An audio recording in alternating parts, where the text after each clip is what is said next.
The RCMP in Kelowna had 88 calls for service, varying in nature.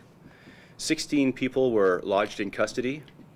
14 of those were for alcohol-related offenses, primarily drunk in public, and they were later released when sober. The remaining 2 were kept in custody to deal with court order breaches. There were 6 impaired investigations. Most of these were the provincial legislated immediate roadside prohibitions, and they varied from the 3-day to the 90-day prohibitions. In West Kelowna, there were 8 calls for service. At Big White, there were 2 persons that were arrested early in the evening and were kept in custody in the sheriff's vans for being drunk in public, and they were later released at the Hill. Now, this pretty much set the tone for the rest of the evening at Big White, because after that there were no other issues.